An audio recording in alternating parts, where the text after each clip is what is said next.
See that headline? There was never a headline like this on the Holocaust. Not one. Top of the front page. Hitler is exterminating the European Jews. Never appeared. It was intentionally censored. Or on the front pages, when Stalin was wiping out the Ukrainians in 1932, the reporter Walter Durrani was given prominent space in the front sections of the newspaper as a propagandist for Stalin, saying, no, it was just a bad harvest. While he was starving to death millions of people, and Solzhenitsyn talks about how they were screaming at the gates of the Gulag to try and get into the Gulag. He's not the de facto president of the United States. And there's not a single media organization calling him out on the, Levin TV on the Blaze TV network. Then we have the Barr memo raises alarm. Barr memo. He puts out a memo to the U.S. attorneys and the relevant divisions within the main justice at the Department of Justice. I'm familiar with all of them, saying, hey, look, if you have significant evidence of electoral issues, you're free to get involved in those and resolve them. Why is that shocking? It would seem to me that memo is basically stating policy and practice for a Department of Justice that ought to be doing this, right? So now he's under attack. The head guy at the Department of Justice, who's supposed to look over voting fraud, he resigned, but he's a liberal. He's the guy who refused to bring any cases when the Obama administration was using the IRS to block conservative groups, Tea Party groups. Remember that? He's the guy that made the decision. It's no big deal. And then we have stuff like this. This is a USA Today. Jill Biden to be modern version of First Lady. See that? Jill Biden. Our current First Lady speaks 5 languages, is a self-made woman, is a multimillionaire. Unbelievable. She's a brilliant woman. She's never been treated like this. They talk about Michelle Obama's beauty and her dresses and her wardrobe. Really? I think we have the most beautiful First Lady in history. Do they ever talk about her beauty and her wardrobe? No. They don't talk about her intelligence. They don't talk about her beauty. But here's Dr. Jill Biden. Oh, my goodness. They even talked about their dog. First family to be in the White House to have a rescue dog. First of all, they're not in the White House yet. But they're looking for reasons to praise them, to build them up. They're now creating the caricatures that they want, the narratives that they want. Whereas Trump, it was attack from the moment he ran, destroy his reputation, destroy his character, destroy everything connected with him, and they're still doing that. They want these Stalinist-type lists where they can blacklist people. You know, they used to talk about Joe McCarthy. Joe McCarthy had no power. He was one senator. Battle's not over yet. We'll be talking about that in future Levin TVs. They want to take over the Supreme Court. So this really is the mob. This really is the underside of the Marxist movement of the Democrat Party. And then we have this headline in the Washington Post: Biden allies assail stalling of transition. Of course, Al Gore took 37 days and 2 trips to the U.S. Supreme Court. Stalling? Stalling? States are still counting, for God's sakes, because the Democrats wanted them to with mail-in ballots, remember? And you have all these challenges and you have all these processes that are in place. No, they want to install Joe. So they're effectively trying to create a de facto president with Joe Biden. He's the president. Everybody stop. Stop the reviews of your processes in the states. Stop any recounts in the states. Drop all lawsuits, even the one in front of the Supreme Court. We have proclaimed, the media, the Democrat Party, and of course Biden, that he's president. Trump might as well leave now. So we don't have 2 presidents at the same time. He's wasting space, don't you see? Now, as for the New York Times and its headline, it would examine them with an objective and open eye, but they won't, because they're a crap newspaper. I have one in front of me that was filed on Monday. It's 103 pages long. Almost as long as the Biden-Sanders Communist Manifesto. But the difference is this one talks about the Constitution and individual freedom and equal protection. That one talks about socialism, what they intend to do to us should this man become president of the United States. This is a serious lawsuit. I have no idea what these elected judges in Pennsylvania will do. They're all elected up and down the line. I have no idea what they'll do. The Supreme Court of Pennsylvania is utterly ideologically corrupt, but you still fight on. And in this lawsuit, which is a tremendous lawsuit, it's got Affidavits signed under penalty of perjury by witnesses and very surface level knowledge, not pretty deep. Okay, even if there's fraud, is it enough to overturn the election? Should we continue doing this to see if there's enough to make a difference in a state? Shouldn't we do it for moral and constitutional reasons as well? Shouldn't we do it to make sure of reasons to continue this? And should a state flip, and should it help Donald Trump? Excellent. It is the Trump campaign afterwards that's trying to clean all this up. And in this filing, they make some brilliant arguments. First of all, we have a video we're going to play in a moment. The western part of Pennsylvania talk about how they were backdating ballots. What? And under that Postmaster General, there's 156 post offices. When you look at the vote in Pennsylvania, I looked at it last night, or the night before last. There was about a 50,000 differential, give or take, between Biden and Trump in a state that cast 6.5 to 7 million votes. What does that mean? That means if 25,000 votes flip or are discounted, I mean, as of now, the numbers can change, then Pennsylvania goes for Trump. So it's certainly not out of the question that it's possible. It's certainly not out of the question, given all this case, given the Supreme Court case and other cases that are brought, assuming we have an honest Supreme Court, and I'm very worried about Kavanaugh, and Roberts is already gone. To be honest with you, I am. Because it's going to take guts to uphold the Constitution in the face of that tens of thousands of ballots. It can. My concern is whether the courts are corrupt, and whether we have judges and justices who have the guts to uphold the law and uphold the Constitution. That's my concern. But I just gave you scenarios, including from this brief that was filed on Monday, that could have constitutional illegal voting that took place after 8 p.m. Eastern Time in Pennsylvania.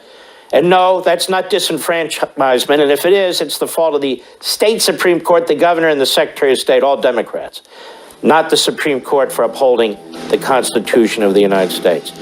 More when I come back.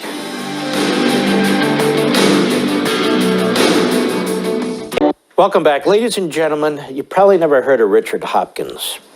You know, during the phony Ukraine issue where they used a phone call to impeach our president, you think back on this, it's even worse than when we were going through it.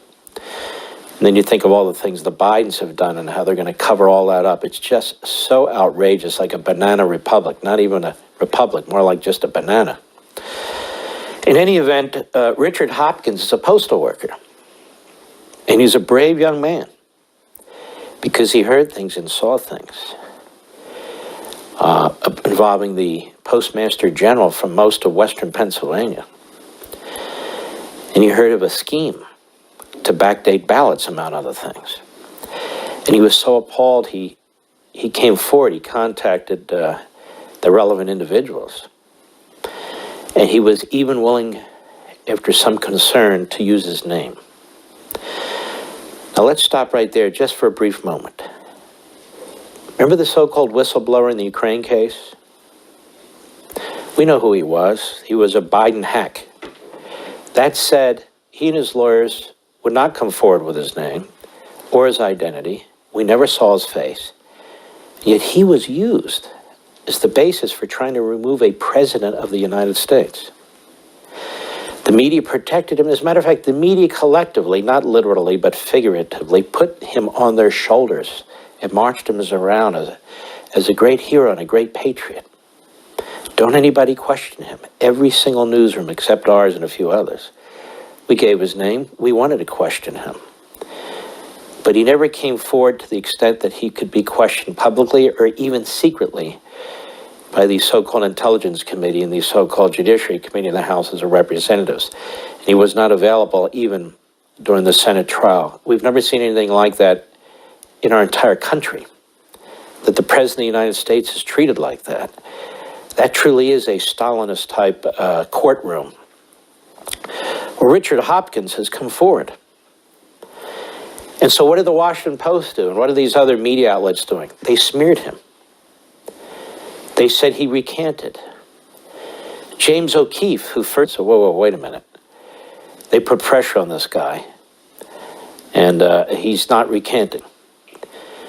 So rather than the Washington Post trying to get to the bottom of it, trying to get the facts like a real journalistic outfit, it smears the guy. Because it could hurt Biden in Pennsylvania, it could hurt the Democrats in Pennsylvania. Again, look how they treated these so-called whistleblowers. Now look how they treat Richard Hopkins. But again, look how they treated these so-called whistleblowers. Now look how they treat Richard Hopkins. But Richard Hopkins, at least so far, is really trying to cope with these smears and the pressure, which must be enormous. Enormous. I mean, I just know the attacks I get. I blow him off and so forth, but this man has no way of defending himself. Not in the public arena. The Washington Post knows that. So the Washington Post is utterly and completely corrupt, and they have knowingly lied. Bald-faced lies about this man. And what's interesting is they never even contacted him for their article to talk to him. But here's what he had to say November 10th, the day that article came out. Here's Richard Hopkins, postal worker. Go. My name is Richard Hopkins. I am the postal employee who came out and whistle blew on the Erie, PA Postal Service, postal office. I am, right at this very moment, looking at an article written by Washington Post. It says that I fabricated the allegations of ballot tampering. I'm here to say that I did not recant my statements. That did not happen. That is not what happened. And you will find out tomorrow. And I would like that the Washington Post recant their wonderful little article that they decided to throw out there out of random.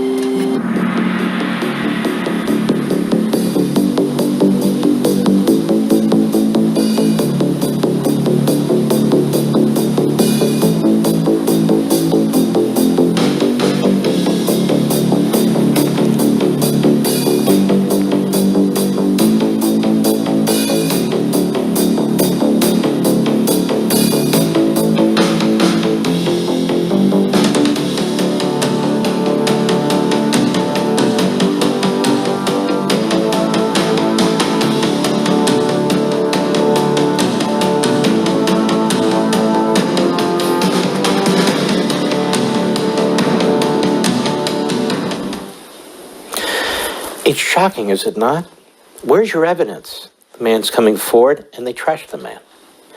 So just keep in mind, we're dealing with corrupt forces, a corrupt media, a corrupt Democrat Party, and corrupt public officials. Donald Trump is fighting all of them. And then we have some courageous men and women who are coming forward and signing affidavits with their names on them. He says, I came forward as a whistleblower. He did, but he's come forward as a whistleblower with a name and a face and identity. And then they lie about him at the Washington Post. It's just disgusting. You know, they ought to be giving awards to people who lie. Something like the opposite of Pulitzer, because apparently lying is a very important thing in the media these days. Now we're going to start taking a look at what you can expect when it comes to questioning Joe Biden. The office of the president-elect. Now think about that. How fascistic that is. He's got posters behind him. The office of the... Take a look, ladies and gentlemen. We're not even going to play the video. Just look at this. Office of the president-elect. It's shocking that he's standing there like that, the office of the president-elect. We don't have an office of a president-elect. We have one president at a time. But the media, well, they're already in the back pocket. CBS News, a reporter for CBS News, has this question for Joe Biden on November 10th. Go. Thank you, Mr. President-elect. During the campaign, you said you were not naive about how difficult it would be to unite the country. It's now 3 days after you were projected as the president-elect. The president himself says he has won this election. His own administration has not moved forward to give you access to what you need to do to begin the work of your transition. Just a few minutes ago, the Secretary of State, when asked if he would cooperate with a smooth transition, he said there will be a smooth transition to a second Trump administration. I wonder if you have a message for the president who may well be watching right now, and how do you expect to be able to work with Republicans when so many have thus far refused to even acknowledge your victory? So stop there. What kind of a question for multiple points, all attacks on anyone who dares to question the process, who's going through the constitutional process? Republicans won't work. Did Donald Trump ever get a question like that? Did he ever have one moment of peace and unity from the Democrats and the media? I mean, this is an embarrassment. They're so thoroughly corrupt. It's a cancer to the body politic of this country. So Biden is asked not a question. This is if the guy is a Biden spokesman or wants to work in the Biden administration. Don't the Republicans suck? Shouldn't Donald Trump just leave office now? Shouldn't we drop all the canvassing and the recounts and all the litigation? And should the Supreme Court just step away? I mean, after all, you're the next president of the United States. What do you think about that? Go. Well, first of all, we are already beginning the transition. We're well underway. And the ability for the administration in any way by failure to recognize this as our win does not change the dynamic at all in what we're able to do. Okay, I don't know what any of that means, but that's from the office of the president-elect and the president-elect himself. Let's take a look at another one by this CBS News reporter. Cut 2. Go. You have a response to Secretary Pompeo, and I also wonder, you warned during the campaign that as the walls So he's laughing. It's a big joke. He's laughing, Biden's smirking. This is your press. Not ours, but you get it. Go ahead. he would behave more erratically. Yesterday, he fired his defense secretary on Twitter. Are you worried that Why is that behaving erratically? Esper's a disaster. An absolute disaster. It has undermined this administration from day one. I remember the good old days of a great Secretary of Defense like Caspar Weinberger. He was Secretary of Defense for like 7 years or so. And he was absolutely outstanding. These Secretaries of Defense that President Trump has picked, no offense, have been true lightweights when it comes to that job. I don't care how great of a General Mattis was. He was a disaster running a civilian department. And this guy Esper is even worse. But worse than both of them is a clown and a buffoon in the media who doesn't know that he's humiliating himself. Go. Enabling the government. And what are you saying to the world leaders who are calling you at this point about the situation here? Well, first of all, But Biden can barely keep his composure. He's saying, God, I love this media. God, this guy's great. I mean, he's not doing it. He's just such a suck up. Biden is like, he's even thinking, wow, I've been at this for 47. I've never seen such suck ups. Go ahead. I'm letting them know that America's back. We're going to be back in the game. America's back, thank God. So what's he going to do? He's going to go back into the Islamo-Nazi Iran deal, which will undermine all the peace efforts and empower that regime further to make MIRV missiles with nuclear warheads that they can aim at L.A. and New York. That'll be cool. Wants to jump right into the Paris Weather Accord or climate, whatever the hell they call it, doesn't matter, which would, of course, tie our hands, and China's going to love that. Can you imagine being China looking at this guy and saying, wow, thank goodness. Was there China collusion in the Biden campaign? Do we know? We need to investigate that. All I need to do is say it, and we can investigate it for 3.5 years. We need a special prosecutor. We need an impeachment hearing. We need everything, right? But we need unity. We need to get behind this nut job and his nut job agenda. Ain't happening. I'll be right back.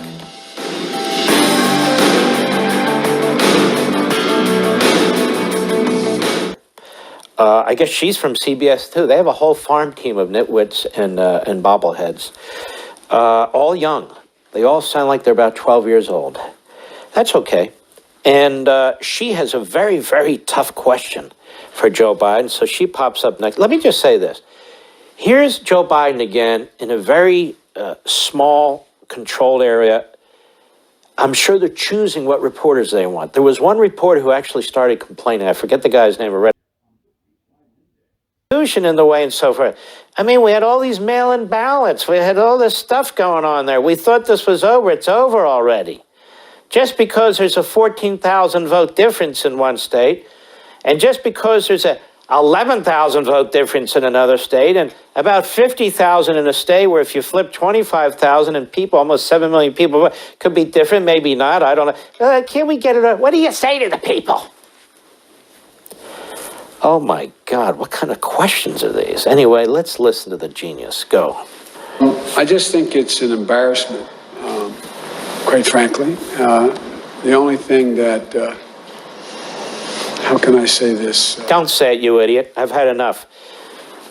It's an embarrassment? Here's what a real leader would say. He'd say, look, there's a process in place. We follow it every time. There's still voting going on. I sent my lawyers into these states to extend voting. I sent my lawyer into these states to create chaos. I don't expect him to say that, but he can say, look, these states have provisions. They canvass. Then a candidate can seek a recount, or there's automatic recounts in some states. The lawsuits need to be resolved. What he should be saying is, so be patient. Be patient, it'll be resolved. That's what I would say to him, but that's not what he says. It's an embarrassment because he is claiming the power of the presidency now, even more than 2 months before the first term of President Trump is over. This is what I mean. He's bombastic. The media plays right along. I don't know if it's because these individuals in the media, I'm not familiar with these people, are absolutely illiterate about the process, if they have low IQs, but I don't think so. I think they are activists, and they're throwing them softballs for sound bites to attack Republicans, to attack the president, and attack the system. Their litigation was attacking the system. The media attacks the system. Biden right now, acting like there's two presidents at the same time attacking the system. It's really quite appalling. I'll give you some examples. This is from the Epoch Times, which is an excellent news source. Tens of thousands of Pennsylvania ballots returned earlier than sent, says researcher. If I post this on Farcebook, Facebook, if I post this on Farcebook, it'll get dinged. I posted it on Parler, which is where you all should find me. Go to Parler, at Mark Levin Show. Parler, Parler, at Mark Levin Show. By the end of the year, I'm going to get out of Facebook. In the meantime, I'm going to use Facebook to promote Parler. Look, they're the idiots, not me. So, look at that. Here we have another one. Democrat vote fraud has been rampant in Milwaukee for decades. News Talk 1130 WISN. Wisconsin clerks may have unlawfully altered thousands of ballots, absentee ballots. Again, News Talk 1130 WISN. States cite smooth election despite Trump's baseless claims. This is the Associated Press, picking up from the New York Slimes. Despite Trump's baseless claims, who do they go to? The same Secretary of State, as an example, in Pennsylvania, who's being sued. They're going to the defendants. They asked, hey, is this going smoothly? Absolutely, we've never had, it's the most smooth damn thing I've ever seen. In fact, we're giving out smoothies around here. It's so smooth, it's unbelievable. I mean, have Republicans been able to watch the vote? No, and that went very smoothly. And you gave different advice to red areas versus blue areas. Yes, we did. That went smoothly, too. There's claims of backdating ballots. Yes, smoothly. All these things were done very smoothly. You get my point? The Associated Press, the Washington Post, the New York Slimes, these are not reliable. They're propaganda organizations. I want to remind you something that I wrote in Unfreedom of the Press almost a year and a half ago, just in the introduction. Unfreedom of the Press is about how those entrusted with news reporting in the modern media are destroying freedom of the press from within. Not government oppression or suppression, not President Donald Trump's finger pointing, but present-day newsrooms and journalists. Indeed, social activism, progressive groupthink, Democrat Party partisanship, opinion and propaganda passed off as news. The staging of pseudo-events, self-censorship, bias by omission, and objective fact-gathering and news reporting. It's a self-perpetuating and reinforcing mindset. It has replaced independent and impartial thinking. And the American people know, thus the credibility of the mass media has never been lower. And the book easily could have been 10 times longer, and I point that out. Nonetheless, much ground is covered and research undertaken. Many authors and scholars consulted in this history of the American press, and the evidence of its decades-long demise are carefully examined.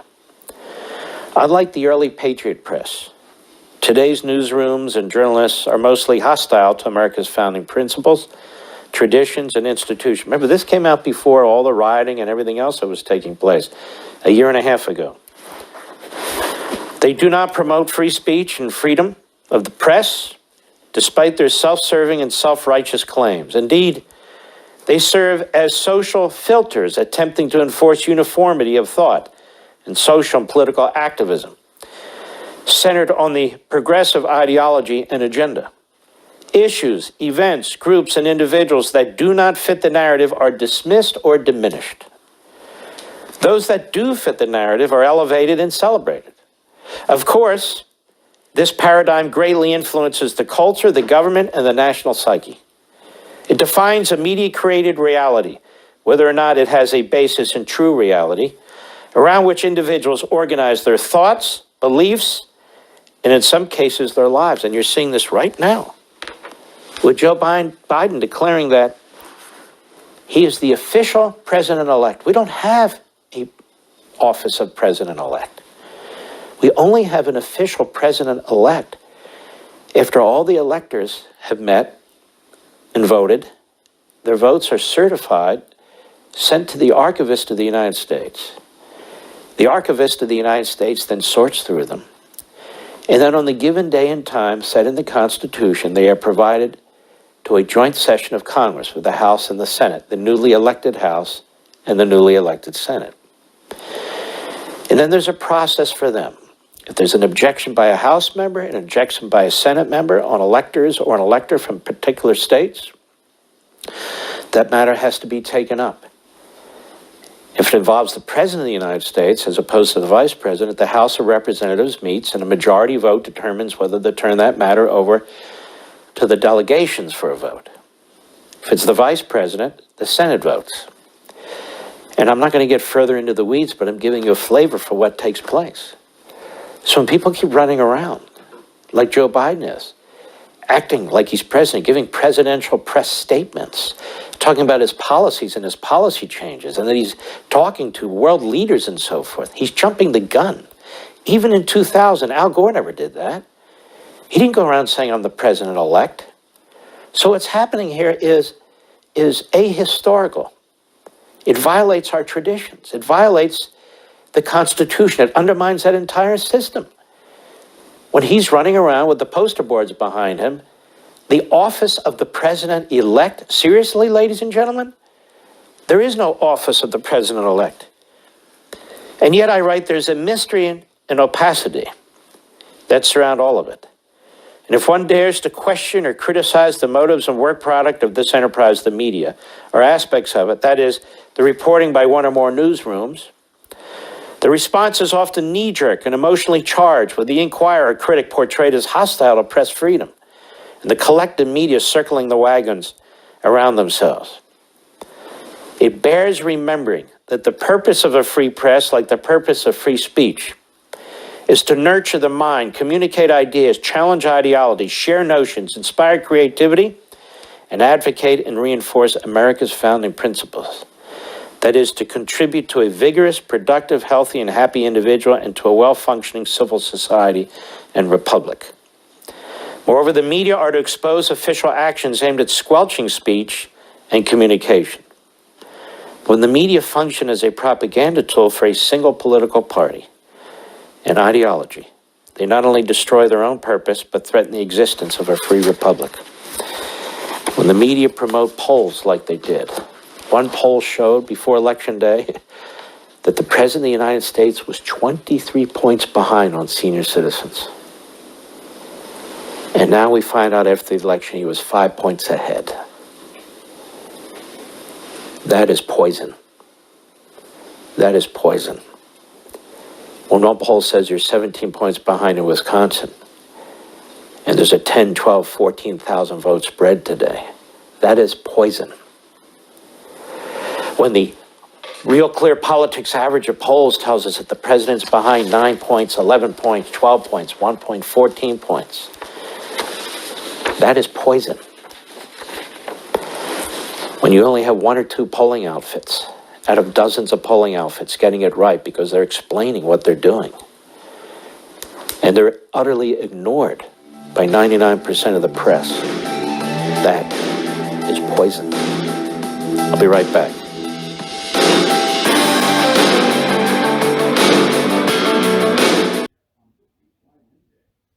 Welcome back, America. One of the problems we have, of course, in these cities is Soros and his ilk, who are spending so much money on these local elections that the Republican Party and even moderate Democrats don't know what hit them. So Soros has installed the district attorney in Philadelphia. He's installed the district attorney in St. Louis. He's installed the district attorney in most of these big cities. That's been his focus. He also has focused on in the past, and it is again in the future, secretaries of state. So when there's a close election, you have a leftist in there. He's installed the DA in Seattle, the DA in Portland, and the DA in San Francisco. That's why this lawlessness is not properly punished. So if there's a federal crime, you have to rely on Trump-appointed U.S. attorneys. And that happened in Philadelphia just a few months ago, where U.S. Attorney William McSwain actually brought charges against a former Philadelphia have judges of elections and common pleas court judges, all this stuff. There is a ton of cash that moves around in Philadelphia. This is finally being exposed by the Trump campaign. Not the Philadelphia Inquirer, not the New York Times, not the Washington Post. They don't care because the ends justify the means. That's all they care about. They got their boy, they think. But take a look at this. This is just from July of this year. Go.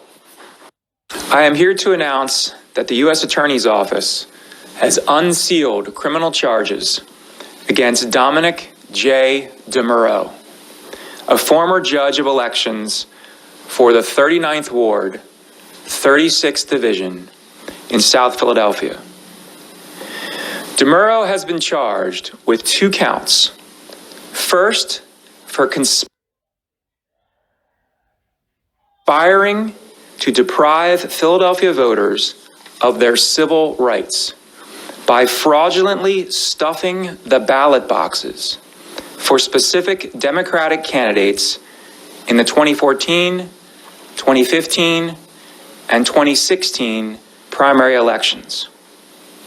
And second, for a violation of the Travel Act, which forbids the use of any facility in interstate commerce, here a cell phone, with the intent to promote certain illegal activity, here bribery. DeMuro has pled guilty to both of these charges. Our election system relies on the honesty and the integrity of its election officials. If they are corrupt, the system is corrupt. NBC and ABC, all the cable newsrooms actually went into Philadelphia and looked for the corruption. Bring us the examples. Bring us the examples. Okay, we have Richard Hopkins. He recanted. No, he didn't. I'll be right back.